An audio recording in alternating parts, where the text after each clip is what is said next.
So, contrasting that with SaaS V. So, SaaS V can be a substitute as well, but it's got that sundae on the top of it, or the large size fries with the burger. It's got that little bit of added value that makes people happy.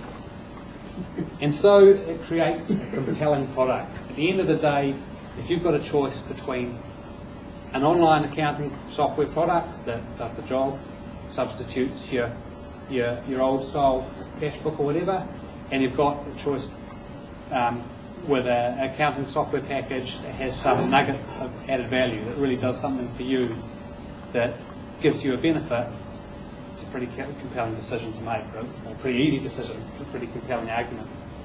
And because of that, generally there's more bucks. And that's everyone's aim, really, to make some bucks out of their startup. So, pros and cons of the SaaS fee model. It's hard. It's really, really hard to come up with something and know that it's going to take a year, 2 or 3 to develop and understand what your added value at the end of the day is going to be.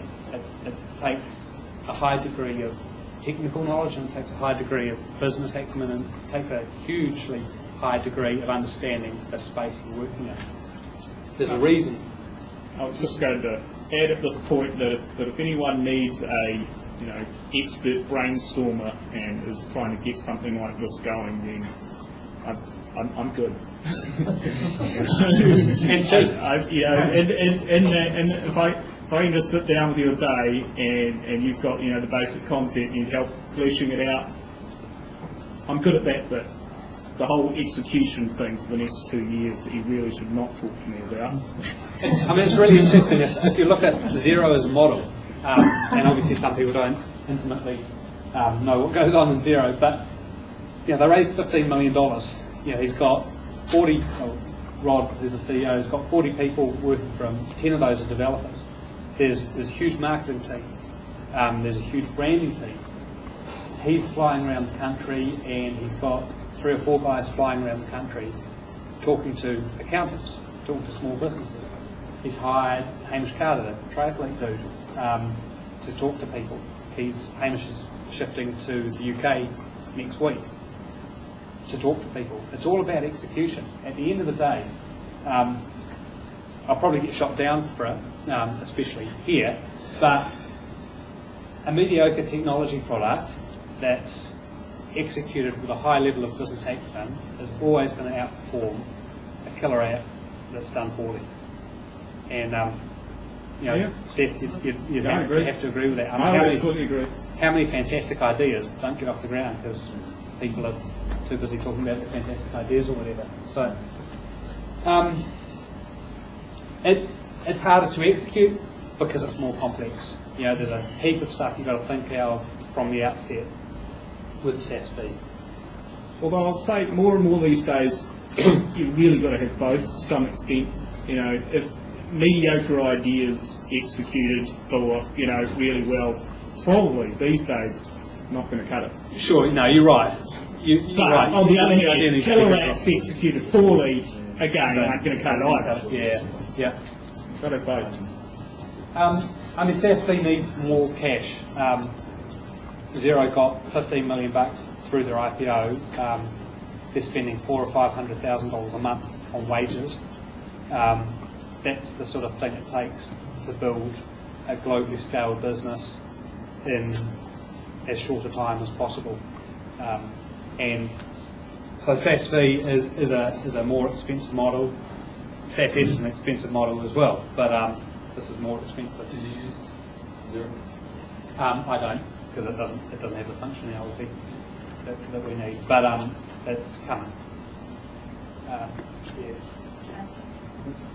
Just a quick question or point is one of the other issues with this is also the idea that depending on how much value you're adding, you may also have to add a lot of value to your marketing budget for educating your clients as to what your respective market as to why you're actually adding value, because they might not recognize it. There's some really interesting, you're absolutely right, there's some really interesting posts on a few of the SaaS blogs about the cost of revenue, or the cost of obtaining revenue for SaaS businesses.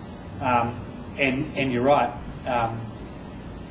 it's all about communication, and I guess it's identifying what that nugget of added value is from the users, so that you can then provide it, and that they create the marketing for you. It's also leveraging the power of networks and the power of communities to do that. I mean, if you look at TradeMe, what's interesting for me is that it started off as a place where a geek could buy a heater. It morphed into a place where IT savvy people could buy stuff they wanted. It's now a place where everyone can buy everything, and that's Web 2.0, and that's the space that's really exciting. When you take a tool and put it into the hands of everyone, that's really cool. I think. But I get excited about this sort of stuff. SaaS is more secure once it's created. We talked before about the threats to any business, but at the end of the day, if you're providing an added value service to a customer, well, why would that customer choose to change? You're not competing on price, you're competing on something else, and we all know that everyone needs to differentiate themselves based on something other than price, and in New Zealand, even more so. And because of that added value, it builds loyalty. If as a business you're getting an added value from the SaaS provider, you're going to be a champion for that product.